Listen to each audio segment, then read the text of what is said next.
আমি গতকাল একটি মেইল পেয়েছি। মেইলটা পেয়ে আমি বেশ আহত হয়েছি। স্পেনের বার্সেলোনাতে আমাদের প্রোগ্রাম আছে, সেখানকার এক প্রবাসী বাংলাদেশি ভাই আমাদের অফিসে অর্থাৎ আসুন্নাহ ফাউন্ডেশনে মেইল করেছে আমাকে অ্যাড্রেস করে। তার কিছু দুঃখের কথা তিনি বলেছেন। অফিস থেকে আমাকে মেইলটা ফরওয়ার্ড করা হলো। মেইলটা পড়ে আমি সত্যি খুব কষ্ট পেয়েছি। তিনি যেটা বোঝাতে চেয়েছেন, এখানে বাইতুল মুকাররমের খতিব সাহেব তার বক্তব্যে সে বিষয়টাকে ইঙ্গিত করেছেন যে আমাদের প্রবাসী বাংলাদেশিদের একটা সমস্যার জায়গা হলো যে আমরা অন্যান্য দেশিদের মতো এখানে মিলেমিশে থাকতে পারি না।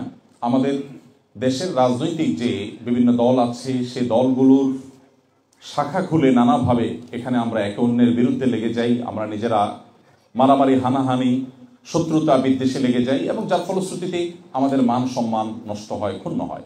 তিনি স্পেসিফিকলি যে বিষয়টি বলছেন সেটা হলো যে অনেক ভাইরা আছেন এখানে যথেষ্ট রিচ, আল্লাহ তাআলা তাদেরকে সম্পদ দিয়েছেন, তারা ভালো ভালো ব্যবসা বাণিজ্য এখানে পরিচালনা করেন। তাদের অধীনে থাকা নিজের স্বদেশী বাংলাদেশি ভাইদের প্রতি তারা অনেক সময় জুলুম করেন, টর্চার করেন, অবিচার করেন, তাদের অধিকার নষ্ট করেন, তাদেরকে দাসের মতো বানিয়ে রাখেন।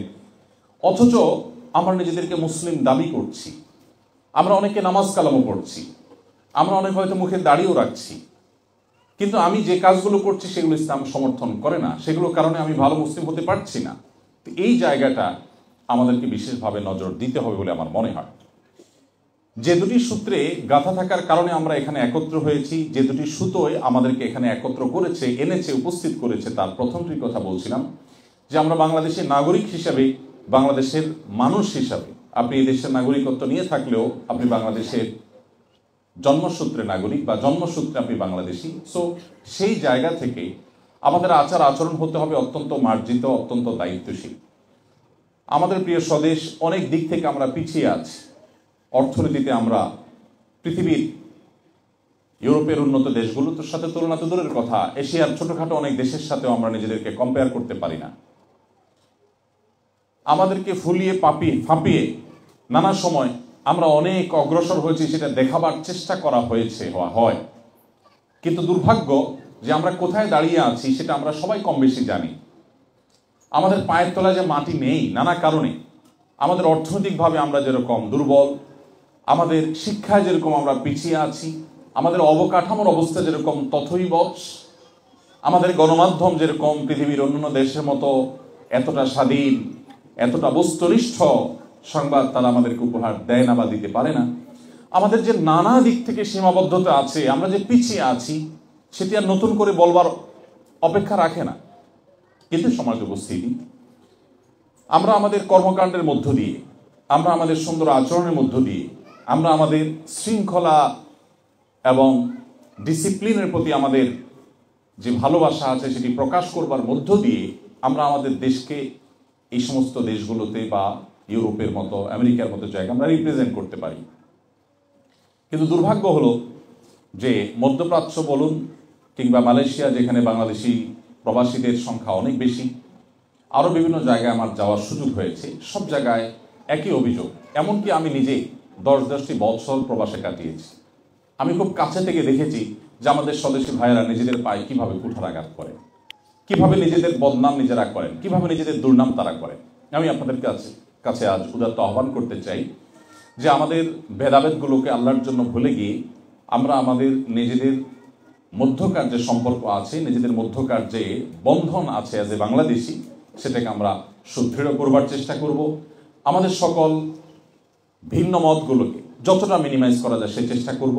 এমন কিছু করব না যেটাতে আমাদের প্রিয় দেশটিকে নিয়ে আমি যেটা বললাম যে গর্ব করবার মতো অনেক কিছু আমাদের নাই, অন্তত আমরা ডিসিপ্লিন, শৃঙ্খলা, অন্যান্য ক্ষেত্রে আমরা যেন প্রশংসা করতে পারি সেই চেষ্টা আমরা অব্যাহত রাখবো। আল্লাহ আমাদের সবাইকে সেই তৌফিক দান করুন। সম্মানিত উপস্থিতি, সেই সাথেই আমরা মুসলিম হিসাবে কিন্তু আমাদের একটা দায়িত্বশীলতার ব্যাপার আছে। এখানকার অন্য ধর্মের মানুষেরা তারা আমাদের ধর্মগ্রন্থ কিন্তু পড়ে না। তারা কি কোরআন পড়ে? তারা কি আমাদের হাদিস পড়ে? এখানকার অন্য ধর্মের মানুষরা কোরআন বা হাদিস না পড়লেও তারা কিন্তু আপনাকে আমাকে রিড করে। তারা ইসলামকে জাজ করে কোরআন হাদিসে কি আছে তা দিয়ে নয়, তারা ইসলামকে জাজ করে আপনি আমি কি করছি সেটা দিয়ে। সো আমরা যদি এমন কিছু করি যেটা ইসলাম সম্পর্কে তাকে নেগেটিভ ধারণা দেয়, তাহলে মনে রাখবেন জাহান্নামে যাওয়ার জন্য আর বেশি কিছুর প্রয়োজন নেই। কিয়ামতের ময়দানে যদি আল্লাহ তাআলা বলেন তুমি স্বদেশ থেকে হাজারো কিলোমিটার দূরে এমন একটি জায়গায় এসেছো যেখানকার মানুষ ইসলাম সম্পর্কে জানতো না, কিন্তু তোমার একটি ভুল পদক্ষেপের কারণে, তোমার একটি ভুল আচরণের কারণে, তোমার একটি ভুল কাজের কারণে তারা ইসলাম সম্পর্কে যে নেগেটিভ ধারণা নিল, ইসলামকে যে আসামির কাঠগড়ায় দাঁড় করালো, মুসলিম জাতির প্রতি যে একটা ভুল ধারণা নিল, এবং তুমি একা গোটা মুসলিম জাতির গায়ে যে কলঙ্ক লাগালে তোমার একটি ভুল কাজের জন্য, ভুল পদক্ষেপের জন্য, তাহলে সেক্ষেত্রে এই একটি অপরাধের দায় আমরা নিতে পারবো না, আল্লাহর কাছে কোনো জবাবদিহি করার সুযোগ থাকবে না। প্রিয় ভাইরা আমার, আমাদের দেশে আমরা যখন অবস্থান করি সেক্ষেত্রে আমাদের দায়িত্বশীলতা যে পরিমাণ থাকা উচিত, আমার ক্ষুদ্র জ্ঞান বলে যে আমরা দূর দেশে আসার পর, প্রিয় মাতৃভূমি থেকে অনেক দূরে আসার পর,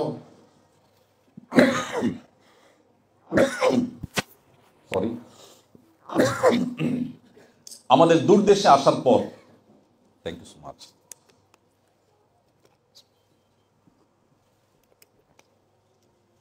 দূর দেশে আসার পর আমাদের দায়িত্বশীলতাটা আরো অনেক বেশি বাড়া দরকার, অনেক বৃদ্ধি হওয়া দরকার। কারণ এখানে আমাকে কিন্তু দেখা হবে গোটা বাংলাদেশের মানচিত্র আমার বডিতে মানুষ খুঁজবে। অন্য দেশিরা আপনার বডিতে, আপনার চেহারায়, আপনার কাজে কর্মে গোটা বাংলাদেশকে সে খোঁজার চেষ্টা করবে যে বাংলাদেশ এরকম। ঠিক একইভাবে আপনার মধ্যে গোটা ইসলামকে সেই পড়ার চেষ্টা করবে, রিড করার চেষ্টা করবে, বোঝার চেষ্টা করবে। সো এখানে আমাদের দায়িত্বশীলতা অনেক বেশি থাকতে হবে। এবং আমি বিশ্বাস করি শুধু এই কাজটি যদি আমরা সঠিকভাবে করতে পারি, যে কোনোভাবে এখানে অন্য ধর্মাবলম্বী যারা অবস্থান করছে, অন্য দেশি যারা অবস্থান করছে, তারা যেন অন্তত আমার কোনো আচরণ দ্বারায়, আমার কোনো কাজ, আমার কোনো অ্যাটিটিউড দ্বারায় তারা যেন ইসলাম সম্পর্কে ভুল ধারণা না নেয়। প্রিয় ভাইরা আমার, এই জায়গা থেকে আপনি কোনো অন্যায়, এখানকার যে প্রচলিত আইন বা বিশেষ করে তাদের যে শৃঙ্খলা, ডিসিপ্লিনের যে বিষয়গুলো আছে, এগুলো মেনটেন করার ক্ষেত্রে আপনাকে অন্য অনেকের চাইতে প্রোঅ্যাক্টিভ হতে হবে। আপনি কোনো পাবলিক টয়লেটে কোনো বেশি আপনাকে অজু করতে হলো, অজু করার সময় আপনাকে মুসলমান হিসাবে পাও ধুইতে হয়। পাও ধৌত করতে গিয়ে আপনি যদি বেশিনি পা তুলে অজু করেন, আশেপাশে মানুষ যেটা দেখতে অভ্যস্ত নয় তারা হয়তো খারাপ ধারণা করবে। অথবা আপনি পা ধুয়েছেন, ধোয়ার পর বা অজু করতে গিয়ে আপনার আশেপাশে পানি পড়েছে, পা তো আপনাকে ধুইতেই হবে। মোজার উপরে মাসে করার যে বিধিবিধান সেটার আওতায় যদি না পড়ে তাহলে পা তো আপনাকে ধুইতেই হবে। কিন্তু আপনার পা ধোয়ার জন্য এমন পলিসি বের করতে হবে যে দৃষ্টিকটু না হয় এবং ইসলাম বা মুসলমানদের সম্পর্কে ভুল ধারণা জন্ম না নেয়। এবং একই সময় অজু করার ফলে নিচে যদি পানি পড়ে থাকে, আমি চেষ্টা করি যেখানে যাই সে পানিগুলো নিজ দায়িত্বে টিস্যু নিয়ে সুন্দর করে পরিষ্কার করে আগের চাইতে আরো পরিচ্ছন্ন করে রাখা,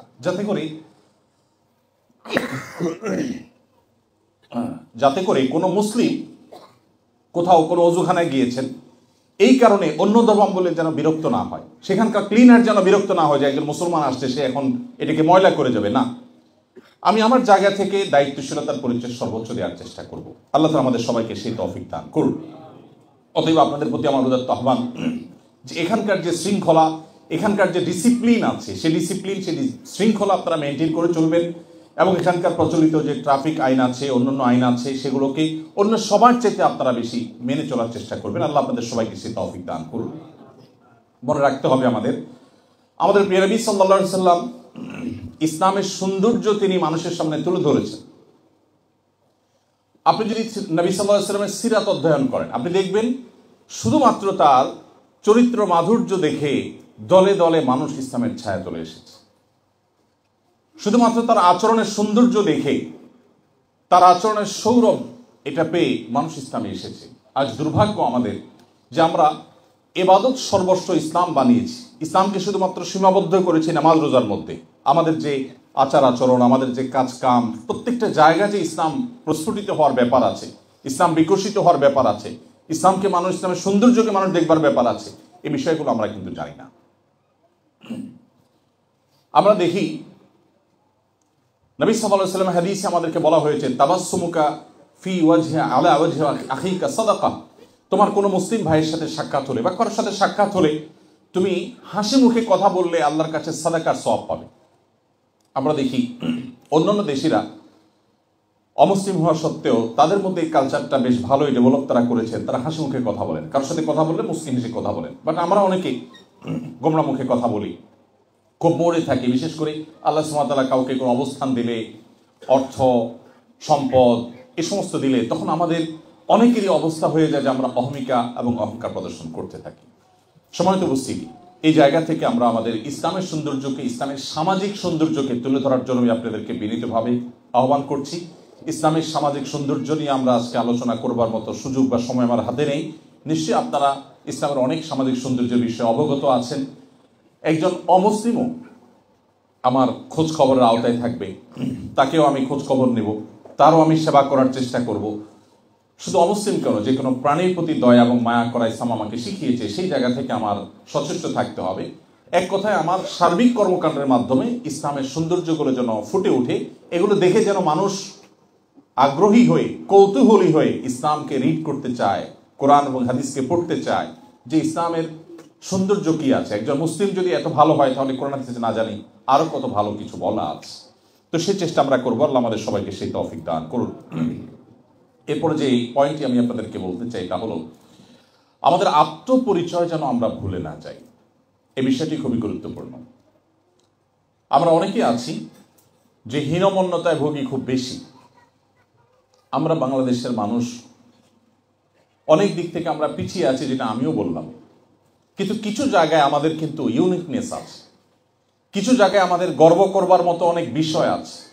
যেমন পারিবারিক ব্যবস্থাপনা, ফ্যামিলি ব্যবস্থাপনায় পৃথিবীর অন্য অনেক দেশের চাইতে, পৃথিবীর অন্য অনেক প্রান্তের চাইতে আল্লাহর অনুগ্রহে আমরা ভালো অবস্থানে এখনো আছি। যদিও দুর্ভাগ্য, আমাদেরও এখন পারিবারিক অবস্থা খুব ভয়ঙ্কর লেভেলে চলে যাচ্ছে। আমাদের সংসারগুলো ভেঙে যাচ্ছে, দাম্পত্য সম্পর্কগুলো ঠুনকো হয়ে যাচ্ছে, স্বামী স্ত্রীর মধ্যে সম্পর্ক দিন দিন খারাপ হয়ে যাচ্ছে। বাবা মায়ের সাথে সন্তানের যে বন্ডিং এক সময় ছিল, সেটা আস্তে আস্তে কমে যাচ্ছে। ভাই বোনের সাথে যে সৌহার্দ্যপূর্ণ সম্পর্ক আমাদের ঐতিহ্য ছিল, সেটা আস্তে আস্তে হারিয়ে যাচ্ছে। তারপরেও আমরা স্টিল যে জায়গায় দাঁড়িয়ে আছি, পৃথিবীর অনেক উন্নত, অনেক সভ্য, অনেক শিক্ষিত, অনেক আধুনিক অনেক সমাজের চাইতে আমরা ভালো অবস্থানে আছি। আমি খুব দুঃখের সাথে লক্ষ্য করেছি, আমাদের অনেক ভাইয়েরা আছেন, আমাদের অনেক বোনরা আছেন, যারা নিজেদের আইডেন্টিটি ক্রাইসিসে তারা ভোগেন। তারা মনে করেন সব দিক থেকে আমাদের বোধহয় অন্যদের মতো হয়ে যেতে হবে, অন্যদের সব কিছু বোধহয় আমার গায়ে মাখতে হবে, তাহলে বোধহয় আমি জাতে উঠতে পারবো, তাহলে বোধহয় আমি অনেক সভ্য হতে পারবো, তাহলে বোধহয় আমি অনেক স্মার্ট হতে পারবো। আমি খুব দৃঢ়তার সাথে বলতে চাই, আমাদের দেশের যে কালচার আছে, সেই কালচারটা বেশিরভাগ ক্ষেত্রেই আমরা জানি যে সেই কালচারের সাথে ইসলামের সাথে সংঘর্ষ নেই। অর্থাৎ একাধারে আমি বাংলাদেশি এবং একাধারে আমি মুসলিম, আমার কমন কালচারের যে জায়গাগুলো আছে সেগুলোকে আমরা দূর দেশে থেকেও অত্যন্ত শক্তভাবে আলিঙ্গন করার চেষ্টা করব।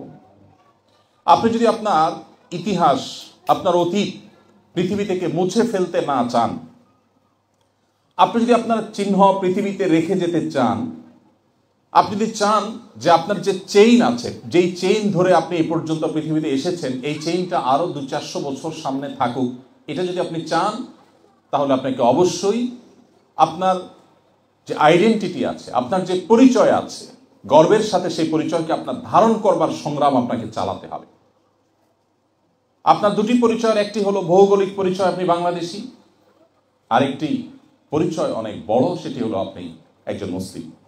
সো মুসলমান হিসাবে আপনার যে পরিচয় আছে, আত্মপরিচয় আছে, এই পরিচয় নিয়ে আপনার কোনো প্রকার হেজিটেশন করা চলবে না। অতএব আপনার এই আত্মপরিচয়, এটাকে টিকিয়ে রাখবার জন্য আপনাকে সংগ্রামী হতে হবে। যদি আপনি একটা লাক্সারিয়াস লাইফের বিনিময়ে কিছু অর্থ করে আপনি সঞ্চয় করেছেন, আপনার জীবনে ভালো ক্যারিয়ার গড়ার সুযোগ পেয়েছেন, বিদেশে পাড়ি জমিয়েছেন, অনেকগুলো অর্থ করে কামিয়েছেন, এটার বিনিময়ে যদি আপনার পরিচয় আপনি বিলীন করে ফেলেন, আপনার পরিচয় যদি আপনি শেষ করে ফেলেন, আপনার পরিচয় যদি আপনার হারিয়ে ফেলেন, তাহলে আমি অত্যন্ত বিনয়ের সাথে আপনাকে বলতে চাই, আপনার এই ডিল, আপনার এই বাণিজ্য, আপনার এই ব্যবসা, আপনার এই কর্ম, এটা আপনাকে ক্ষতিগ্রস্ত করেছে। আপনি যা পেয়েছেন, হারিয়েছেন তার চাইতে অনেক বেশি কিছু। আপনি আপনার ঈমানকে বিসর্জন করবার বিনিময়ে যদি গোটা পৃথিবীর সকল রাজত্ব আপনার পায়ের কাছে এনে উপস্থিত করা হয়, তাহলে সেটা কম হবে। এই একটা কনসেপ্ট আমাদের কাছে ক্লিয়ার না থাকার কারণে আমরা অনেকেই ভিন্ন পরিবেশে এসে আমাদের নিজের যে স্বকীয়তা আছে, আমাদের যে বৈশিষ্ট্য আছে, বিশেষত্ব আছে, আমাদের যে ইউনিকনেস আছে, আমাদের যে ভালো দিকগুলো আছে, সেগুলোকে আমরা পানির সাথে মিশিয়ে ফেলি। আমার যদি ক্ষমতা থাকতো, সামর্থ্য থাকতো, সুযোগ থাকতো, আমি আপনাদের এক একজন করে হাতে হাত রেখে, চোখে চোখ রেখে, আপনাকে বুকে জড়িয়ে ধরে আমি বিনয়ের সাথে বলতাম যে প্লিজ, আপনি পৃথিবীর কোনো প্রলোভনে পড়ে আপনার পরিচয় কোনোভাবে ভুলবেন না। যদি আপনি ভুলে যান, তাহলে মনে রাখবেন, ঈমানের যে ধারা আপনার দাদা আপনার বাবার কাছে রেখে গেছেন, আপনার বাবা আপনার কাছে রেখে গেছেন, আপনি আপনার সন্তানের কাছে এটা রেখে যেতে পারছেন কিনা, এই বিষয়ে যদি স্ট্রং উত্তর আপনার ভেতর থেকে না আসে, তাহলে আপনার আরেকবার ভাবতে হবে যে আপনি সঠিক পথে আছেন নাকি ভুল পথে আছেন। আপনার আত্মপরিচয় যদি চলে যায়, আর কিছু পয়সা করি বা একটা লাক্সারিয়াস লাইফ আপনি পেলেন, একটা ভিন্ন ভালো পরিচয় আপনি পেলেন, যেটা নিয়ে অনেক প্রাউড করতে পারেন পৃথিবীতে, তাহলে আমি আবারও বলবো যে আপনি পৃথিবীর সবচেয়ে ক্ষতিগ্রস্ত মানুষগুলোর মধ্যে একজন হয়ে গেলেন। গ্রামে বসবাস করা সেই শিক্ষা বঞ্চিত অভাবী দরিদ্র মানুষ আপনার চাইতে অনেক বেশি রিচ, তিনি আপনার চাইতে অনেক বেশি সমৃদ্ধ, তিনি আপনার চাইতে অনেক বেশি ধনী, যিনি তার পরিচয়টাকে ধরে রাখতে পেরেছে। মনে রাখবেন, ইট একটা নির্দিষ্ট সময় যখন ইটের ভাটায় পোড়ানো হয়, একটা বিশেষ প্রসেসের মধ্য দিয়ে যখন সে ইটে পরিণত হয়, তখন সেই ইট কিন্তু সমুদ্রের পানিতেও যদি শত শত বছর পড়ে থাকে, তারপরেও তার অস্তিত্ব কিন্তু হারায় না, তার অস্তিত্ব ইট হিসাবেই থাকে। এজন্য তার মূল্য কিন্তু ইট হিসাবেই দেখে সমাজ বা মানুষ। চুলোর মাটি একইভাবে সেও আগুনে পড়ে, কিন্তু আগুনে পড়ে সে ইট হতে পারে না, যার ফলশ্রুতিতে 10 বছর 20 বছর মাটির চুলার মাটি আগুনে পড়ার পরও কিন্তু পানিতে তাকে ফেলে দেওয়া হলে হয়তো কয়েক ঘন্টার মধ্যে গলে পানির সাথে একাকার হয়ে যায়। এখানে ইট এবং চুলার মাটির পার্থক্য। আপনি কি চুলার মাটি হবেন নাকি ইট হবেন, ডিসিশন আপনাকে নিতে হবে। আপনার আত্মপরিচয়কে আপনি ভুলে যাবেন নাকি আত্মপরিচয় আপনি ধরে রাখবেন? আপনি নিজের স্বকীয়তায় ভাস্বর এবং উজ্জ্বল থাকবেন কি থাকবেন না, এই সিদ্ধান্ত আপনাকে এখনই নিতে হবে। আমি বিনয়ের সাথে আপনাদেরকে বলতে চাই যে মুসলমান পৃথিবীর যেখানেই যাবে, তার পরিচয় সে ভুলবে না, তার মিশন সে ভুলবে না, তার ভিশন সে ভুলবে না, তার লক্ষ্য থেকে সে বিচ্যুত হবে না। আমি সেজন্য আপনাদের সবাইকে আবার উদাত্ত আহ্বান করছি যে আমরা আমাদের নিজেদের পরিচয় এবং আইডেন্টিটি যেন ঠিক থাকে, সেভাবে আমরা নিজেদেরকে গড়ে তোলার চেষ্টা করব ইনশাআল্লাহ। এবং কোনোভাবেই জাতে ওঠার নাম করে আমাদের আইডেন্টিটি এটাকে নষ্ট করবার মতো কোনো কাজ যেন আমরা না করি, সেদিকে আমরা সচেষ্ট থাকব। এরপরে যে পয়েন্টটি আমি আপনাদেরকে দৃষ্টি আকর্ষণ করতে চাই, তা হলো পৃথিবীর প্রত্যেকটা দেশের প্রত্যেকটা সমাজের বিশেষ কিছু দিক থাকে, যে দিকগুলো একজন মুসলমান হিসেবে আমাদেরকে সতর্ক থাকতে হয়। আমরা আমাদের প্রিয় স্বদেশে যখন থাকি, তখনও অনেক কাজ সেখানে আছে যে কাজগুলো থেকে মুসলমান হিসেবে আমাকে বেঁচে থাকতে হয়, শরীয়ত আমার জন্য হারাম করেছে। সে বিষয়গুলো থেকে এই পরিবেশে আপনাদেরকে বিশেষভাবে সতর্ক থাকতে হবে। আপনার যে সমস্ত অপরাধগুলো, যে সমস্ত গুনাহগুলো এখানে অহরহ হয়ে থাকে, বা গুনাহগুলো করবার জন্য হাতছানি আপনাকে দিয়ে সবসময় ডাকছে, সেই গুনাহগুলো থেকে বাঁচার জন্য আপনাকে বিশেষভাবে সংগ্রাম চালাতে হবে, বিশেষভাবে বেঁচে থাকার চেষ্টা করতে হবে। মনে রাখবেন, মুসলিম সেই জাতি, যে জাতি মুহাম্মদ সাল্লাল্লাহু আলাইহি সাল্লামের কাছ থেকে এমন এক দীক্ষা লাভ করেছিলেন যে পৃথিবীর কোনো লোক তাদেরকে তাদের আদর্শ থেকে বিচ্যুত করতে পারেনি। আপনারা জানেন যে তুরস্কের ইস্তাম্বুলে সাহাবীর কবর আছে। আপনারা জানেন চায়নায় প্রিয় নবী সাল্লাল্লাহু আলাইহি সাল্লামের সাহাবীর কবর আছে। রাশিয়াতে, পৃথিবীর বিভিন্ন দূর দূরান্তে আমাদের নবী সাল্লাল্লাহু আলাইহি সাল্লামের প্রিয় সাহাবীদের কবর আছে। তারা সবাই এসেছেন সেখানে তাদের ইসলামের সৌন্দর্যকে গোটা পৃথিবীতে সৌরভকে ছড়িয়ে দিতে, মানুষকে আলোর পথে আহ্বান করতে এসেছেন। তারা কেউ সেখানে নিজেদের আত্মপরিচয় বিলীন করে দেওয়ার মতো কোনো কাজ তারা করেননি, বা সেরকম কোনো বিষয় তাদের দ্বারা হয়নি, যার কারণে তারা চলে গেছেন। তাদের আদর্শ বুক উঁচু করে, মাথা উঁচু করে পৃথিবীতে এখনো টিকে আছে, ১৫০০ বছর পর্যন্ত টিকে আছে। আমি সেজন্য আবারও বলতে চাই, আপনি যদি হারিয়ে যেতে না চান পৃথিবী থেকে, তাহলে আপনার আত্মপরিচয়কে টিকিয়ে রাখার সংগ্রামে আপনি আপোষহীন থাকতে হবে। সম্মানিত উপস্থিতি, সেজন্য বিশেষ বিশেষ যে সমস্ত গুনাহগুলো এই পরিবেশে হয়ে থাকে, সেই গুনাহগুলো থেকে আপনাদের বেঁচে থাকার জন্য অত্যন্ত যত্নশীল হতে হবে। আরেকটি বিষয় আপনাদের আমি দৃষ্টি আকর্ষণ করতে চাই, তা হলো আপনারা সবাই জানেন প্রত্যেকটা সমাজের ভালো এবং মন্দ দিক আছে। আপনারা যে সমাজে বসবাস করছেন, এই সমাজটাতে যে এরকম ডিসিপ্লিন আছে, আমরা আমাদের দেশে এত ডিসিপ্লিন দেখি না। দুর্ভাগ্য, শুধু আমাদের দেশে কেন, আমরা যারা মুসলমান হিসাবে পরিচয় দেই পৃথিবীর যে সমস্ত দেশগুলোতে মুসলমান প্রধান দেশ হিসাবে আমরা জানি, সেই দেশগুলোতে এই অমুসলিম প্রধান দেশগুলোর মতো ডিসিপ্লিন নেই। এটা আমাদের জন্য লজ্জার, এটা আমাদের জন্য দুঃখের, এটা আমাদের জন্য বেদনার এবং আত্মসমালোচনার বিষয়। আমরা জানি ইসলাম শৃঙ্খলার কথা বলে। আমাদের প্রিয় নবী সাল্লাল্লাহু আলাইহি ওয়াসাল্লামের যে সুন্নাহ, এই পুরো সুন্নাহ আমাদেরকে শুধু শৃঙ্খলার কথা বলে। আপনি দেখবেন আমাদের প্রিয় নবী সাল্লাল্লাহু আলাইহি ওয়াসাল্লাম রাতে তাড়াতাড়ি ঘুমানোর জন্য নির্দেশ করতেন। আমাদের দেশে ইসলাম প্রচারের নামে রাত 10টা, 11টা, 12টায় দূর দূরান্তে মাইক লাগিয়ে ওয়াজ মাহফিল করা হয়। আমি ব্যক্তিগতভাবে বিনয়ের সাথে ওয়াজ মাহফিলে যে মাঝে মধ্যে আমাকেও করতে হয়, কিন্তু এর বিরুদ্ধে আমি সোচ্চার যে আমার প্রিয় নবী সাল্লাল্লাহু আলাইহি ওয়াসাল্লাম এভাবে করতে বলেননি। তিনি রাতে তাড়াতাড়ি ঘুমোতে বলেছেন। তার সেই লাইফস্টাইল আপনারা এখানে দেখতে পাচ্ছেন। এখানে মানুষ তাড়াতাড়ি ঘুমিয়ে যায়। শুধু এখানে কেন, আপনি অমুসলিম প্রধান বিভিন্ন দেশে যান, আপনি আমেরিকাতে চলে যান, তাদের অনেক জিনিস আছে যেটা নিয়ে আপনি সমালোচনা করতে পারেন, কিন্তু তাদের সমাজে আপনি দেখবেন মানুষ তাড়াতাড়ি রাতে ঘুমিয়ে যায়।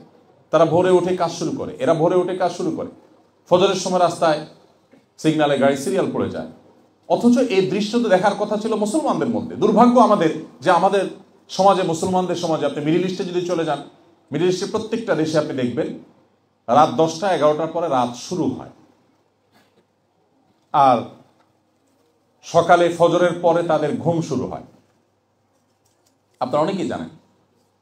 তো নবী করিম সাল্লাল্লাহু আলাইহি ওয়াসাল্লামের অনেক সুন্নাহ এখানে আছে। এটি অমুসলিম সমাজ থাকা সত্ত্বেও, অমুসলিম প্রধান সমাজ থাকা সত্ত্বেও এখানে মুসলমান কম, ইসলাম অনেক ক্ষেত্রে সমাজে অনেক বেশি। মুসলমানের সংখ্যা কম, বাট ইসলামের সৌন্দর্যগুলো এখানে অনেক বেশি। তারা যে জেনে সেটাকে অনুসরণ করছে আমি তা বলছি না, হয়তো তারা জানেও না, কিন্তু তারা যখন নবী সাল্লাল্লাহু আলাইহি ওয়াসাল্লামের সেই সুন্নাহকে ফলো করছে, তারা কিন্তু তারা সুফল পাচ্ছে। আমি যে বার্লিনে দাঁড়িয়ে কথা বলছি, সে বার্লিনে এখানকার যে টেকনিশিয়ান আপনার মিউজিয়াম আছে, সেটা দেখার সুযোগ আমার হয়েছে। আরও কিছু জায়গা আমি দেখেছি। আর এর আগেও আমি জানতাম, আপনারাও নিশ্চয়ই জানেন, যে পৃথিবীতে প্রোডাক্টের কোয়ালিটিতে কাস্টমারের যে স্যাটিসফ্যাকশন, এই জায়গাটাতে পৃথিবীতে বারবার এই দেশটি অর্থাৎ জার্মানি চ্যাম্পিয়ন হয়েছে। অর্থাৎ গোটা বিশ্বের ভোক্তারা তাদের দেয়া ভোটে এদেরকে শ্রেষ্ঠ বলে বহুবার স্বীকার করে নিয়েছে যে তাদের কোয়ালিটি সবচেয়ে ভালো। এই যে তাদের ব্র্যান্ডের যে ইমেজ, এই যে তাদের সুখ্যাতি, এটা যে তারা অর্জন করতে পেরেছে, অথচ আমরা মুসলমানরা সেটা করতে পারতাম, বা অন্য দেশে মানুষও সেটা করতে পারতো। এদের এটা ভালো। নবী করিম সাল্লাল্লাহু আলাইহি ওয়াসাল্লাম বলেছেন, ইন্নাল্লাহা ইউহিব্বু ইযা আমিলা আহাদুকুম আমালান ইউতকিনুহু। প্রিয় নবী সাল্লাল্লাহু আলাইহি ওয়াসাল্লাম বলেছেন যে আল্লাহ তাআলা খুব পছন্দ করেন বান্দা যখন কোনো কাজ করলে সেটা যখন সবচেয়ে ভালোভাবে করে। আমি এখানে বিভিন্ন জায়গায়, বিভিন্ন স্থাপনায় ঘুরে ঘুরে একটু চেষ্টা করলাম যে কোনো ত্রুটিপূর্ণ কোনো কিছু এরা করে কিনা। আমি অবাক হয়েছি এবং সারপ্রাইজড হয়েছি যে ওয়াশরুমের কবজা থেকে নিয়ে, সিটকানি থেকে নিয়ে, লক থেকে নিয়ে প্রত্যেকটা জিনিস তারা যেটা করে সেটা সবচেয়ে ভালোভাবে করে। যে প্রোডাক্টটা তারা তৈরি করে সবচেয়ে সুন্দরভাবে করে, সবচেয়ে মজবুতভাবে করে। তারা ওই সস্তার চায়না মাল তৈরি করে না। এই কারণে তাদের যে ব্র্যান্ড ভ্যালু দাঁড়িয়েছে, এই জায়গাটাতে ইসলাম আমাকে আসতে বলেছে, এটা অলরেডি এখানে আছে। অতএব এই সমাজের এই ভালো জিনিসগুলো আপনি পিক করতে কোনো অসুবিধা নেই, যদিও আপনার এখান থেকে পিক করারও প্রয়োজন নেই। আপনাকে ইসলামই বলেছে আপনার কোয়ালিটি এনশিওর করতে। যে কোনো কাজ আপনি করবেন সেটা সবচেয়ে ভালোভাবে করবেন। আপনার দায়িত্ব, আপনার কর্তব্য, আপনার পেশাগত কাজ সবচেয়ে সুন্দরভাবে সম্পাদনা করবেন, আপনি আল্লাহর কাছে সবচেয়ে প্রিয় পাত্র হবেন। অতএব ইসলামটাকে আমাদের এখানে নতুন করে বোঝার সুযোগ হয়েছে। আমরা কোরআন এবং হাদিসে যে কথাগুলো বলা আছে তার অনেকগুলোর ইমপ্লিমেন্টেশন, অনেকগুলোর বাস্তবায়ন, অনেকগুলোর প্রয়োগ এখানে আমরা দেখতে পাচ্ছি। এই যে তারা কোরআন হাদিসের সেই ইমপ্লিমেন্ট এখানে করছে, জেনে হোক না জেনে হোক, বুঝে হোক না বুঝে হোক, তার সুফল তারা পাচ্ছে। সো একজন মুসলমান হিসাবে এই সমাজের ভালো জিনিসগুলো আমাদেরকে গ্রহণ করতে হবে। আমি মাঝে মধ্যে টোকিওতে যাওয়া হয়, জাপানে, প্রবাসী বাংলাদেশি ভাইদের সাথে কিছু সময় কাটাবার সুযোগ হয়। আমি প্রায় সময় আমার সহকর্মীদেরকে বলি, বাসায় পরিবারকে বলি যে আমি দেশে ফেরবার পর আমি ফিল করি যে আমার মধ্যে বেশ কিছুটা পরিবর্তন কিছুদিনের জন্য থাকে। সেটা হলো যে আপনারা জানেন জাপানিরা খুবই সভ্য, খুবই ভদ্র, তারা বিশেষ করে কারোর যেন ডিস্টার্ব না হয় ব্যাপারগুলোতে তারা খুবই কনসার্ন। পৃথিবীর অন্যান্য উন্নত দেশগুলো, বিশেষ করে জাপানের মানুষের এই সৌন্দর্যটা অনেক বেশি। তারা কথা বললেও মনে হয় ফিসফিস করে কথা বলে। পাবলিক প্লেসে কথা বলার তো প্রশ্নই ওঠে না, সবাই হেডফোন ব্যবহার করে, কেউ কাউকে কোনোভাবে ডিস্টার্ব করে না। তো ওখান থেকে আসার পর বেশ কিছুদিন তাদের সাথে থাকতে থাকতে আমার মনে হয় যে কোরআন হাদিসে একই কথা বলা থাকলেও ওইটার বাস্তব প্রয়োগ দেখার ফলে মানুষ হিসাবে আমার মধ্যে সেটা প্রভাব পড়ে। এবং আমি দেশে আসা পরে কথা বলতে একটু জোরে বলছি কিনা, আশপাশে কারো ডিস্টার্ব হচ্ছে কিনা, খুব বেশি মনোযোগ অটোমেটিক চলে আসে। আপনারা যারা এখানে বসবাস করছেন, এখানকার যে সামাজিক সৌন্দর্য আছে, এদের যে ভালো ভালো গুণ আছে, সেগুলোকে আপনারা অবশ্যই গ্রহণ করবেন এবং সেগুলো দিয়ে আপনারা সাজাবেন নিজেদেরকে। সেই সাথে প্রত্যেকটা সমাজেরই ভালো এবং মন্দ দুই দিকই আছে। কোনো সমাজই পরিপূর্ণভাবে ভালো হয় না, সেটা মুসলমানদের সমাজেও সব কিছু যে ভালো আছে মানুষের মধ্যে তা কিন্তু নয়। সো এখানকার খারাপ জিনিসগুলো যেন আমরা পিক না করি। এখানকার যে জিনিসগুলো শরিয়ার সাথে সাংঘর্ষিক, কোরআন ও সুন্নাহর সাথে সাংঘর্ষিক, আপনার ওই যে মুসলিম আইডেন্টিটিকে যেটা নষ্ট করতে পারে, সেই জিনিসগুলো অনুগ্রহ করে আমরা কোনো অবস্থাতে যেন পিক না করি। আল্লাহ আমাদের সেই তৌফিক দান করুন। সম্মানিত ভাইরা, এরপরে আমি হালাল উপার্জন নিয়ে একটু কথা বলতে চাই। আপনারা অনেকে আছেন যে অনেক মসজিদ মাদ্রাসা আপনারা করেছেন, অনেক দান সাদেক আপনারা করেন, কিন্তু হালাল উপার্জনের পরে আমরা অনেকেই খুব বেশি সিরিয়াস না। অথচ হালাল উপার্জনটা আমাদের নাজাত এবং মুক্তির পূর্ব শর্ত। আমি জানি অনেকে সম্পদের পাহাড় গড়েছেন, কিন্তু হালাল হারাম বাজ বিচার করেন নাই। এখনও অনেক হয়তো করছেন, যেটা আপনি খেয়াল করছেন না। আমাদেরকে মনে রাখতে হবে, কোরআনে কারিমে আল্লাহ তাআলা তার নবী রাসূলদেরকে অ্যাড্রেস করে বলেছেন, ইয়া আইয়ুহার রুসুলু কুলু মিনাত তাইয়্যিবাতি ওয়া আমালুস সালিহা। হে নবী রাসূলগণ, আপনারা নেকামল করুন, হালাল ভক্ষণ করুন, হালাল উপার্জন করুন। এরপর আল্লাহ বলেছেন নেকামল করুন। কুলু মিনাত তাইয়্যিবাতি ওয়া আমালুস সালিহা। আল্লাহ আগে বলেছেন কুলু মিনাত তাইয়্যিবাত, আগে হালাল খেতে বলেছেন, এরপরে বলেছেন নেকামল। আর আমাদের টেন্ডেন্সি হলো, বিশেষ করে বাংলাদেশের প্রেক্ষাপটে আমাদের বাংলাদেশি ভাইদের মধ্যে এক ধরনের মানসিকতা, যে আমরা মনে করি টাকা পয়সা আগে কামাই করে নেই, হালাল হারাম বাজ বিচার করে না করে যেভাবে হোক আমি টাকা কামাই করে নিই দুই হাতে, একটা পর্যায়ে এসে আমি বিরাট দায় রেখে দিব, জুব্বা লাগাই ফেলবো, হুজুর হয়ে যাব, আমি অনেক নেকামল করব, অনেক মসজিদ মাদ্রাসা করব, হুজুরদেরকে অনেক বড় বড় অ্যামাউন্ট দিয়ে দিব, মাহফিল করব, তাতে কি হবে? তাতে বোধহয় আমার আগে সব হালাল হয়ে যাবে। আসলে কি তাই? আসলে কি তাই?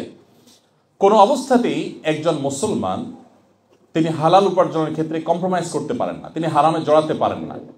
কারণ যদি আপনি হারামে জড়ান, তাহলে সবচেয়ে বড় যেটি ক্ষতি হবে, তাহলে আপনার ইবাদতের স্বাদ এবং তৃপ্তি নষ্ট হয়ে যাবে, আপনার ইবাদত করতে ভালো লাগবে না, আপনার দোয়া কবুল হবে না। এবং হারাম উপার্জনকারী দেহ, নবী সাল্লাল্লাহু আলাইহি ওয়াসাল্লাম বলেছেন, জান্নাতে প্রবেশ করবে না। আপনি যত নেকামল করেন, যত মসজিদ মাদ্রাসা বানান, যত হুজুরদেরকে হাদিয়া তোফা দেন, যত মাহফিল করেন, আপনার উপার্জন যদি হারাম হয়, আল্লাহ সুবহানাহু ওয়া তাআলার কাছে আপনি নাজাত বা মুক্তি লাভ করতে পারবেন না। এই জায়গাটাতেও আমাদের মুসলমানিত্বের পরিচয় দিতে হবে। আমাদের বোনদেরকে বলবো যে আপনারা আপনাদের স্বামীদেরকে, আপনাদের অভিভাবকদেরকে, আপনাদের পুরুষ সদস্য যারা আছে পরিবারের, ছেলে হোক, স্বামী হোক, বাবা হোক, তাদেরকে আপনারা হালাল উপার্জনের জন্য সবসময় উৎসাহ দিবেন। হাসান বসরি রহমতুল্লাহি আলাইহি এবং তার সময়কার যে সমস্ত তাবিঈরা ছিলেন, তাদের সময়কার মেয়েদের ব্যাপারে তারা বলেছেন যে তারা তাদের স্বামীদেরকে বলতেন যে বাহিরে যাচ্ছ উপার্জন করতে, যদি হালাল উপার্জন করতে পারো আলহামদুলিল্লাহ, যদি হালাল না পাও তো খালি হাতে ফিরবে, আমরা না খেয়ে থাকবো, তারপর হারামের সাথে কম্প্রোমাইজ করবো না। আমি উদাত্তভাবে আপনাদেরকে আহ্বান করতে চাই যে হালাল উপার্জনের ক্ষেত্রে আমরা যেন নো কম্প্রোমাইজের জায়গায় থাকি। এরপর যে বিষয়টি আমি বলতে চাই, আপনাদের দৃষ্টি আকর্ষণ করতে চাই, তা হলো আমাদের সবারই পরিবারের হয়তো কিছু সদস্য আমাদের সাথে আছেন, পরিবার অন্য যে সমস্ত সদস্যগুলো আছেন তারা কিন্তু দেশে আছেন। অতএব আমরা যেন আমাদের পরিবারের সদস্যদের সাথে ভালো সম্পর্ক রাখি। পরিবারের যে মানুষদের সাথে বন্ধন, এটা মুসলমানদের মধ্যে তুলনামূলকভাবে পৃথিবীর অন্য যে কোনো জাতির চাইতে ভালো, আলহামদুলিল্লাহ। অবশ্য সাবকন্টিনেন্টে শুধু মুসলমান কেন, আমাদের দেশের হিন্দু ভাইদের মধ্যেও এই জিনিসটা অনেক ভালো, যে পারিবারিক বন্ধন অনেক স্ট্রং। আমি আপনাদেরকে বলতে চাই যে অনেকে আছেন প্রবাসে আসার পর একটা সময়ে পরিবারের লোকদের প্রতি বিরক্ত হয়। অবশ্য বিরক্ত হওয়ার যথেষ্ট কারণ আছে, কারণ দেশে থাকা আত্মীয় স্বজনের বেশিরভাগই প্রবাসীদেরকে শুধু টাকার মেশিন হিসাবে ট্রিট করেন, জাস্ট টাকার মেশিন। মনে করেন যে তারা শুধুমাত্র টাকা পয়সা দিবেন আর দেশে যারা আছেন তারা বসে বসে খাবেন। আপনারা জানেন যে আমার একটা অর্গানাইজেশন আছে আসুন্নাহ ফাউন্ডেশন। আসুন্নাহ ফাউন্ডেশন থেকে আমরা একটা পলিসি মেনে চলি, সেটা হলো আমরা কোনো অভাবী, কোনো দুস্থ, কোনো গরিব মানুষকে সচরাচর বিশেষ কোনো কেস না থাকলে, যেমন এখন বন্যা যারা ক্ষতিগ্রস্ত হয়েছেন কৃষক, তাদেরকে আমরা মোবাইল ব্যাংকিংয়ের মাধ্যমে 30 কোটি টাকা পাঠাচ্ছি। ইতিমধ্যে বেশিরভাগ টাকা পাঠানো হয়ে গেছে আলহামদুলিল্লাহ, বাকি টাকা অন প্রসেস আছে, চলছে, যাচ্ছে তাদের কাছে। এখানে কৃষকদের বীজ কেনার জন্য, অন্যান্য কাজের জন্য তাদেরকে আমরা নগদ অর্থ সহায়তা করছি। এর বাইরে আমাদের কাছে কোনো গরিব এসে যদি বলে ভাই আমাকে একটু সাহায্য করেন, কিভাবে সাহায্য করব, আপনার ফাউন্ডেশন থেকে আমাকে 20,000 টাকা দেন, আমি একটা ব্যবসা করব, আমরা বলি না, টাকা দিয়ে ব্যবসা হয় না, ব্যবসার জন্য আইডিয়া দরকার হয়, পরিশ্রম দরকার হয়। সো তাকে আমরা অফার করি যে আমাদের আসুন্নাহ স্কিল ডেভেলপমেন্ট ইনস্টিটিউট আছে, আপনি সেখানে ভর্তি হন। সেখানে আপনি যে পর্যায়ের হন, মহিলাদের জন্য আলাদা, মেয়েদের জন্য স্মার্ট টেইলারিং এবং ব্লক বাটিকের ট্রেনিংয়ের আমাদের সেকশন আছে, সেখানে মেয়েরা ট্রেনিং নিচ্ছে। ট্রেনিংয়ের পর তাদের পেছনে এক একজন বোনদের পেছনে, এক একজন মহিলার পেছনে আমরা 1 লক্ষ টাকা প্রায় খরচ করি। ট্রেনিংয়ের পর তাদেরকে 100% থাকা খাওয়া ফ্রি করে একটা নামমাত্র টোকেন মানে নেওয়া হয় শুধু তার সিরিয়াসনেসের জন্য, আর সম্পূর্ণ টাকা ফ্রি তাকে দিয়ে ট্রেনিং করানোর পর তাকে বাসায় কাজ করবার উপযোগিতা তৈরি করবার জন্য যা যা লাগে, মেশিন থেকে নিয়ে, সুতা থেকে নিয়ে, কেচি থেকে নিয়ে সব কিছু কিনে আমরা তাকে দিয়ে দিই। এবং তৈরি করার পর তিনি বাসায় গিয়ে প্রোডাক্ট তৈরি করার পর ওই প্রোডাক্টগুলো আমি আমার ফেস ভ্যালু দিয়ে সেল করে দেওয়ার চেষ্টা করি। আমাদের বিভিন্ন প্রোগ্রামে, বিভিন্ন ইভেন্টে আমরা তাদের স্টল করে দিই, তারা তাদের মালগুলো বিক্রি করে তারা টাকা নিয়ে যান। এভাবে আমাদের বোনদেরকে আমরা স্বাবলম্বী করার চেষ্টা করি। পুরুষকেও যদি অভাবী আসে, আমরা বলি তুমি যদি অশিক্ষিত হও, স্বল্প শিক্ষিত হও, তুমি আমাদের ড্রাইভিং স্কুলে ভর্তি হয়ে যাও। তোমার যদি আগ্রহ থাকে সেক্ষেত্রে আমার সে প্রশিক্ষণ আছে, সেখানে ভর্তি হয়ে যাও। তুমি যদি এইচএসসি কমপ্লিট করে থাকো তাহলে আমাদের কম্পিউটার বিভিন্ন কোর্স আছে, স্মল বিজনেস ম্যানেজমেন্ট কোর্স আছে, অফিস ম্যানেজমেন্ট কোর্স আছে, অ্যাকাউন্টিংয়ের উপরে কোর্স আছে, সেগুলো করো। তুমি যদি গ্রাজুয়েশন করা থাকো তাহলে সেক্ষেত্রে আমাদের ওয়েব ডেভেলপমেন্ট কোর্স আছে, সেগুলো করো। ট্রেনিংয়ের পর 100% এই মানুষগুলোকে আমরা চাকরি দেওয়ার চেষ্টা করি। আমার এই এক্সপিরিয়েন্স আপনাদের সাথে শেয়ারের জন্য করছি। আপনারা প্রবাসী হিসাবে আমি জানি আপনাদের দিকে দেশে শত শত মানুষ তাকিয়ে আছে, পুরো গ্রামের মানুষ তাকিয়ে আছে, শুধু আত্মীয় স্বজন না। কেউ ডিমান্ড করছে একটা মোবাইল, কেউ ডিমান্ড করছে যে আপনি তাকে একটা বাইক কিনে দিবেন, কেউ হয়তো ডিমান্ড করছে তাকে আপনি কিছু ক্যাশ টাকা দিবেন। আমি আপনাদেরকে অনুরোধ করব যে প্রবাসী হিসাবে আমাদের এই প্যারাটা নিতে হয়, কিন্তু এটার কারণে আমরা অনেকে বিরক্ত হয়ে আত্মীয় স্বজনের সাথে সম্পর্ক ছিন্ন করে দিই। আমি আপনাদেরকে বলতে চাই যে আপনারা এই জায়গাটাতে একজন মুসলমান হিসাবে আত্মীয় স্বজনের সাথে সুসম্পর্ক বজায় রাখার ক্ষেত্রে আপনাদেরকে নো কম্প্রোমাইজের লেভেলে যেতে হবে। কোনোভাবে আত্মীয় স্বজনের সম্পর্ক নষ্ট করা যাবে না। অনেক বোন আছেন যারা স্বামীদেরকে তাদের ভাই বোনদের সাথে সুসম্পর্ক বজায় রাখার ক্ষেত্রে বাধা সৃষ্টি করে বা অ্যাটলিস্ট মন খারাপ করেন যে এত কেন।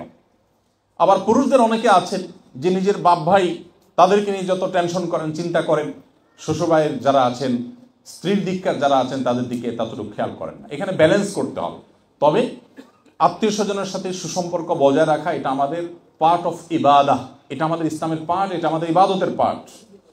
এই জায়গাটাতে কিন্তু পৃথিবীর অন্য সব জাতি থেকে আমরা আলাদা।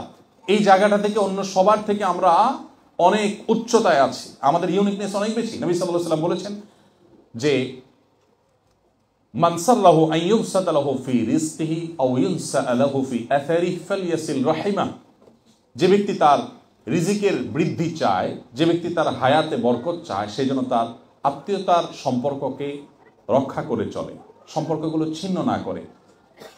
আমি ফাউন্ডেশনের বিষয়টা এই জন্য এনেছি যে আপনারা অনেকে আছেন আত্মীয় স্বজনের টাকা পয়সা চাওয়ার কারণে বিরক্ত হয়ে যান। আমরা আপনাদেরকে বলবো যে আপনারা চাইলে ফাউন্ডেশনের প্রশিক্ষণের মধ্য দিয়ে তাদেরকে আপনি স্বাবলম্বী করতে পারেন। আমরা ফাউন্ডেশন থেকে স্বাবলম্বীকরণ প্রকল্প হিসেবে আরেকটা কাজ করে থাকি, যেটা 2024-এর স্বাবলম্বীকরণ প্রকল্প আমাদের ইতিমধ্যে ক্লোজ হয়েছে। সারা দেশের প্রত্যেকটা জেলা থেকে আবেদন করবার অবাধিত সুযোগ থাকে, সেখান থেকে আমরা প্রতি বছর 2 থেকে 2,500 ফ্যামিলিকে স্বাবলম্বী করে থাকি। যিনি গরু কিনে দিলে স্বাবলম্বী হবেন বলে মনে হয় আমাদের কাছে, তখন তাকে আমরা একটা গরু কিনে দিই। যার মনে হয় যে তাকে আমি কোনো একটা মেশিন কিনে দিলে তিনি স্বাবলম্বী হবেন, তখন সেটা কিনে দিই। আত্মীয় স্বজনের মধ্যে অনেকে আছেন যাদেরকে আপনাদের হেল্প করার সুযোগ আছে। আল্লাহ সুবহানাহু ওয়া তাআলার কাছে শুকরিয়া আদায় করতে হবে যে আল্লাহ আপনাকে এই সুযোগ দিয়েছেন। আপনি যদি এই সুযোগ না পেতেন, উন্নত দেশে না আসতেন, কিছু উপার্জন করতে না পারতেন, তাহলে সেক্ষেত্রে আপনাকে হয়তো অন্য কারোর কাছে ধর্ণা দিতে হতো, হাত পাততে হতো। সো বিরক্ত না হয়ে আমাদেরকে এখানে ধৈর্য ধারণ করতে হবে এবং নিজের দেশে থাকা রক্ত সম্পর্কে আত্মীয়দেরকে ভুললে চলবে না। এই জায়গাটাতে আমাদের খুব ভালো করে মনোযোগী হতে হবে। অনেকে আছেন প্রবাসে এসে একটা সময় নিজের ভাই বোন আত্মীয় স্বজন যারা আছেন তাদেরকে আর মনে রাখেন না, তারা এসে তাদেরকে ভুলে যান। তো এই জায়গাটাতে আমি আপনাদেরকে বিশেষভাবে অ্যাড্রেস করতে চাই। আর আমি আমাদের মায়েদেরকে একটু অ্যাড্রেস করে বলতে চাই, বোনদেরকে অ্যাড্রেস করে বলতে চাই যে আপনাদের দায়িত্ব অনেক বড়।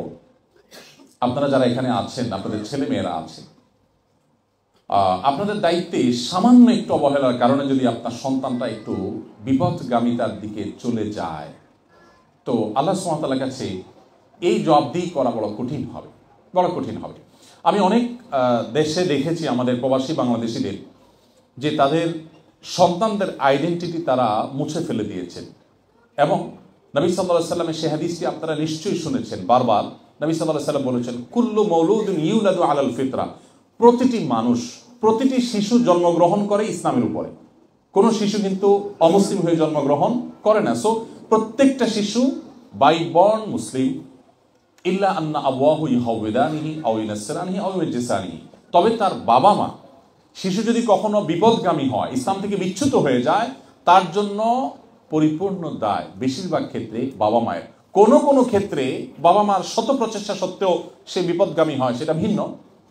তবে বেশিরভাগ ক্ষেত্রেই বাবা মার দায়িত্বশীলতার অভাবে, তাদের ভুল সিদ্ধান্তের কারণে, ভুল পদক্ষেপের কারণে তাদের সন্তানরা বিপদগামী হয়। সো মায়েদেরকে বলতে চাই, আপনার সন্তানের মধ্যে ঈমানের বীজ বপন করা, তার মধ্যে ইসলাম সম্পূর্ণরূপে তার মধ্যে ধীরে ধীরে গড়ে তোলা, ইসলামের মধ্য দিয়ে তাকে বড় করা, এটা আপনাদের অনেক বড় একটা দায়িত্ব।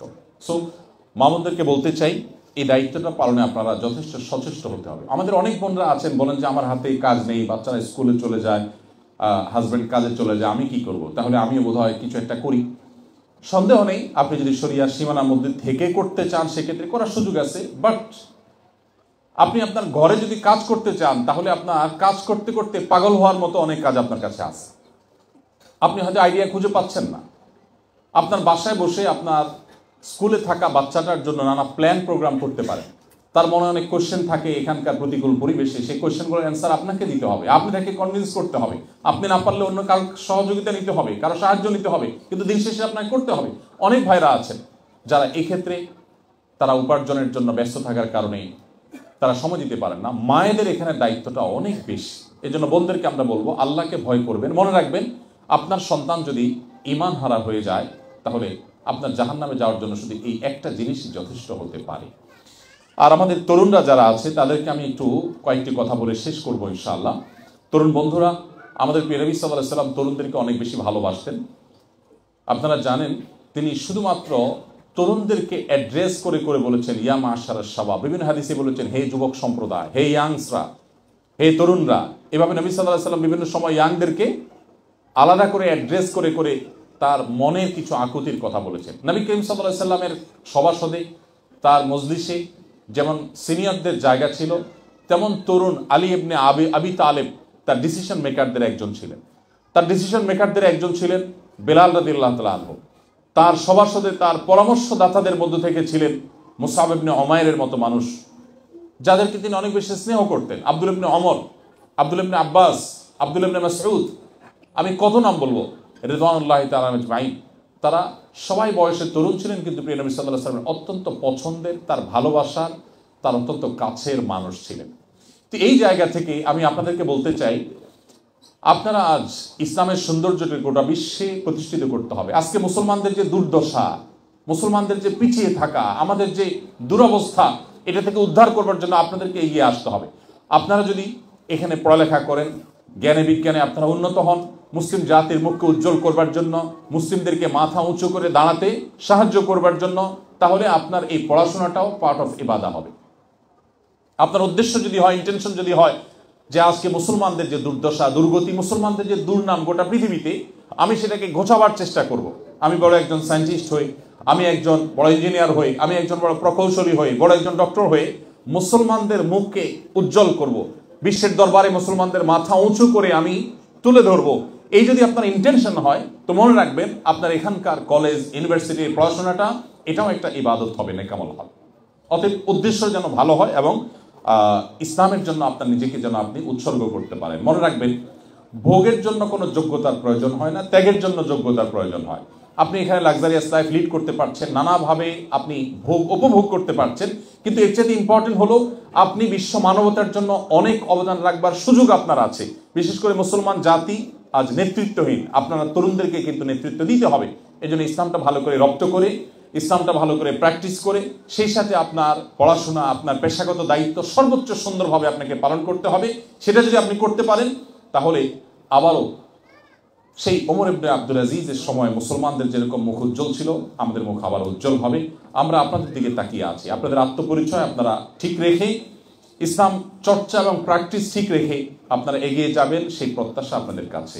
আমি তরুণ বন্ধুদেরকে বলতে চাই যে আপনারা অমুসলিম বন্ধুদের মধ্যে থেকে আপনাদের নিজেদের আইডেন্টিটিকে আপনারা মুছে ফেলবেন না। আইডেন্টিটিকে আপনারা যথাসম্ভব ধরে রাখার চেষ্টা করবেন। আর স্পেশালি আপনাদের প্রতি আমার অনুরোধ, আপনারা মুসলমানদের ইতিহাসটা একটু পড়বেন। দেখুন, মুসলমানদের অনেক দুর্নাম করা হয়, বিশ্বব্যাপী মুসলমানদেরকে অপরাধের কাঠগড়া দাঁড় করানো হয়। আপনারা কি জানেন, আমাদের প্রিয় নবী সাল্লাল্লাহু আলাইহি ওয়াসাল্লাম তিনি 27টি যুদ্ধে সশরীরে অংশগ্রহণ করেছেন। তার যে মিশন ইসলাম, এটা পৃথিবীতে স্টাবলিশ করার জন্য, প্রতিষ্ঠিত করবার জন্য যে 27টি যুদ্ধে তাকে সশরীরে অংশগ্রহণ করতে হয়েছে, সেই 27টি যুদ্ধে সাকুল্যে যত মানুষ মারা গেছে তাদের ফিগারটা হলো অনলি 1016 জন। 1016 জন মানুষ মারা গেছে তার 27টি যুদ্ধে। গোটা বিশ্বে ইসলাম প্রতিষ্ঠিত হয়েছে, মাত্র তার জন্য মূল্য দিতে হয়েছে 1016 জন মানুষের জীবনকে। এর মধ্যে 600 জন তাদের প্রতিশ্রুতি ভঙ্গের দায়ে তারা দণ্ডিত হয়ে মৃত্যুদণ্ড পেয়েছে, সেটা বাদ দিলে আর শুধুমাত্র 400 জন মানুষ যারা যুদ্ধে মারা গেছে। 27টি যুদ্ধে মাত্র 400 জন। আজকাল তো একটা ইউনিয়ন দখল নিয়ে যখন যুদ্ধ হয় বা মারামারি হয়, রাজনৈতিক কোন্দল হয় আমাদের দেশে, কত 400 মারা যায়। আমাদের দেশের প্রেক্ষিতে বাংলা একটা কথা আছে, মাছের মায়ের পুত্র শোক নেই। বাঙালি মায়ের এত সন্তান যে কোন রাজনৈতিক হাঙ্গামায়, গন্ডগোলে কত মানুষ মারা গেল, এগুলো দেখবার সময় এখনো পত্রিকায় 2-4 জন মারা গেলে নিউজও হয় না। এখন ডজন বা আরো বড় কোনো ফিগার মারা গেলে তখন ভালো করে পত্রিকা নিউজ হয়। আমাদের জীবন মূল্য এত কম হয়ে গেছে। তো প্রিয় নবী সাল্লাল্লাহু আলাইহি সাল্লাম ইসলাম প্রতিষ্ঠিত করতে গিয়ে পৃথিবীতে মাত্র 1016 জন মানুষকে জীবন দিতে হয়েছে। অথচ আপনি জানেন, আজ পৃথিবীতে অনেক সভ্যতা তাদের শক্তি, সামর্থ্য, তাদের আদর্শকে পৃথিবীতে টিকাতে গিয়ে দুটি বিশ্বযুদ্ধে 100 মিলিয়নেরও বেশি মানুষ জীবন দিতে হয়েছে। অথচ মুসলমানদের এই যে একটা বিষয় যে নবী করিম সাল্লাল্লাহু আলাইহি ওয়াসাল্লাম পুরা জীবনে মাত্র 1000 মানুষ যুদ্ধে, রণাঙ্গনে 400 মানুষ, আর সব মিলে 1000 মানুষকে জীবন দিতে হয়েছে ইসলামকে এস্টাবলিশ করতে গিয়ে। একটা দেশ দখল করতে হলে এখন হাজার হাজার লাখ লাখ মানুষকে জীবন দিতে হয়। এরপরেও ইসলামকে আসামের কাঠগড়া দাঁড় করানোর চেষ্টা, মুসলমানদের প্রতি দোষ দেওয়ার চেষ্টা এক শ্রেণী মানুষ করবে। আপনারা যারা তরুণ আছেন, আপনারা সেই ভুল ধারণা ভাঙতে হবে, মুসলমানদের মুখ উজ্জ্বল করতে হবে। মুসলমানরা যে শান্তিকামী, শান্তি প্রতিষ্ঠা করতে চায়, তারা যে অশান্তি চায় না, তারা যে যুদ্ধ বিগ্রহ চায় না, তারা যে পৃথিবীতে বিশৃঙ্খলা চায় না, এটি আপনাদের কর্মের মাধ্যমে, এটি আপনাদের নিজেদের আদর্শের মাধ্যমে এটিকে আপনাদের প্রতিষ্ঠা করতে হবে। আল্লাহ তাআলা আপনাদের সবাইকে সেই তৌফিক দান করুন।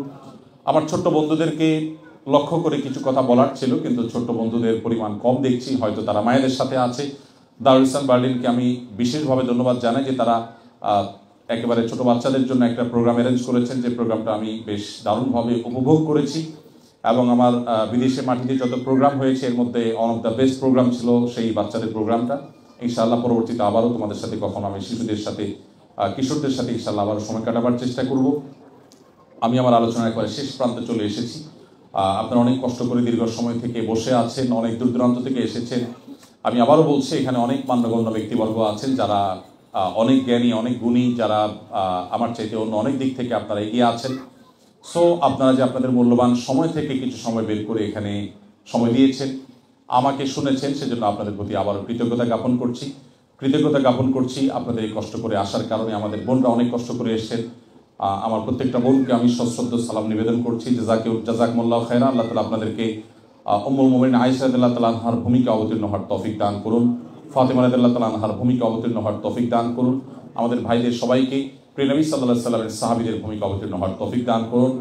বার্লিনে আমাদের ভাইদের দেওয়া তথ্য মতে আমি যতটুকু জানলাম, এটাই এ যাবৎকালের সবচেয়ে বড় গ্যাদারিং, মুসলমানদের সবচেয়ে বড় গ্যাদারিং, সবচেয়ে বড় আয়োজন। এত বেশি মানুষের সমাবেশ বা এত বেশি মানুষের মিট ইতিমধ্যে একসাথে বোধহয় হয়নি আগে। তো নিঃসন্দেহে এটি আল্লাহ তাআলার একান্ত অনুগ্রহে, সেজন্য আল্লাহ দরবারে যেমন শুকরিয়া আদায় করছি, সেই সাথে এটার পেছনে যারা যেভাবে কাজ করেছেন তাদের প্রতি কৃতজ্ঞতা জ্ঞাপন করছি। আবারও জার্মান কর্তৃপক্ষকে আমি বিশেষভাবে কৃতজ্ঞতা জানাচ্ছি, যারা এই প্রোগ্রামকে এই চমৎকারভাবে আয়োজন করবার জন্য অনুমোদন করেছেন, সুযোগ দিয়েছেন।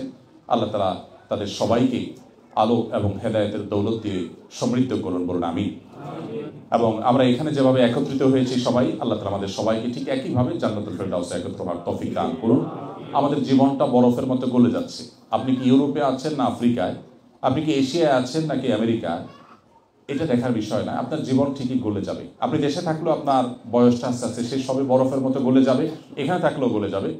অতএব কি নিয়ে যাচ্ছেন, আপনার এই যে জীবনটা গলে যাচ্ছে, এর বিনিময়ে আপনার আমলনামাতে কি প্লাস হচ্ছে, সেই হিসেবটা আমাদের প্রতিদিন, প্রতি রাত, প্রতি ক্ষণে, প্রতি মুহূর্তে মেলানো দরকার। আমাদের বাহ্যিক বা পার্থিব পরিচয় যাই হোক না কেন, আমাদের জীবনটা ক্ষয় হয়ে যাচ্ছে, আর তার বিনিময়ে আমার আখেরাতে হয় জান্নাত, না হয়তো জাহান্নাম বিনির্মাণ হচ্ছে। সো আমি কোন ওয়েতে আছি, সঠিক ওয়েতে আছি কিনা, সেই জিনিসটা আমাকে বারবার ভাবতে হবে এবং ঠিক করতে হবে। আমি আশা করব যে আপনারা সেই পথ খুঁজে বের করবেন, যে পথের মধ্য দিয়ে আপনাদের আত্মপরিচয় টিকে থাকবে। দারুল ইসলাম সহ আরও যে সমস্ত প্রতিষ্ঠান আছে, মুসলমানদের ঈমান রক্ষা করবার জন্য দুর্গ হিসাবে যেগুলো কাজ করছে, আপনার সে সমস্ত দ্বীনি বা ধর্মীয় মুসলমানদের সে সমস্ত মসজিদ এবং অর্গানাইজেশনগুলোর সাথে ইনভলভ হয়ে আপনারা যত বেশি কাঁধে কাঁধ মিলিয়ে নিজেরা থাকতে পারবেন, তত বেশি আপনার ঈমানকে আপনি সেভ করতে পারবেন, তত বেশি নিরাপদ করতে পারবেন। এই জন্য সোসাইটি মেনটেন করার কোনো বিকল্প নেই। যে আজকে আমরা একত্র হয়েছি ঈমানের সূত্রে, এভাবে এত বড় পরিসর না হলেও মাঝে মধ্যে আমাদেরকে একত্র হতে হবে, আমাদের বোনদেরকে একত্র হতে হবে, আমাদের শিশুদেরকে একত্র হতে হবে, তাদের সোসাইটি দিতে হবে, তাদেরকে আলাদা সমাজ দিতে হবে। এবং মুসলমানদের এই যে সামাজিক কাঠামো, এটা যত বেশি সুদৃঢ় হবে, মসজিদগুলোর সাথে আপনারা যত বেশি ইনভলভ হবেন, এখানে মুত্তাকি পরেজগার ওলামাদের সাথে, খতিব সাহেবদের সাথে আপনাদের যত বেশি সম্পর্ক হবে, তত বেশি আপনার ঈমানকে আপনি সেভ করতে পারবেন। অতএব এই আত্মপরিচয় টিকিয়ে রাখবার প্রয়োজনে আমাদেরকে এই বিষয়গুলো মেনটেন করতে হবে। আল্লাহ তাআলা আপনাদের সবাইকে প্রতিকূল পরিবেশেও ঈমানকে সম্পূর্ণ অটুট এবং অক্ষুণ্ণ রাখবার তৌফিক দান করুন। আমাদের ভবিষ্যৎ প্রজন্মের ঈমানকে আল্লাহ তাআলা হেফাজত এবং সেভ করুন। আমাদের আত্মপরিচয় যেন আমরা টিকিয়ে রাখতে পারি, মুসলমান হিসাবে আমাদের মাথা যেন উঁচু করে আমরা দাঁড়াতে পারি, এবং এই দেশ আমাদেরকে অনেক কিছু দিয়েছে, সেই জায়গা থেকে, কৃতজ্ঞতা বোধের জায়গা থেকে এখানকার শৃঙ্খলা, অন্যান্য বিষয়গুলো মেনটেন করে আমরা যেন অ্যাজ এ বাংলাদেশি আমাদের মুখ উজ্জ্বল করতে পারি, মুসলমান হিসাবেও আমাদের যেন মুখ উজ্জ্বল করতে পারি, সেই তৌফিক আল্লাহ তাআলা আমাদের সবাইকে দান করুন। জাযাকুমুল্লাহ খাইর। আমাকে ধৈর্য ধরে শুনবার জন্য আপনাদের সবার প্রতি আবার কৃতজ্ঞতা। আসসালামু আলাইকুম ওয়া রাহমাতুল্লাহি ওয়া বারাকাতুহু।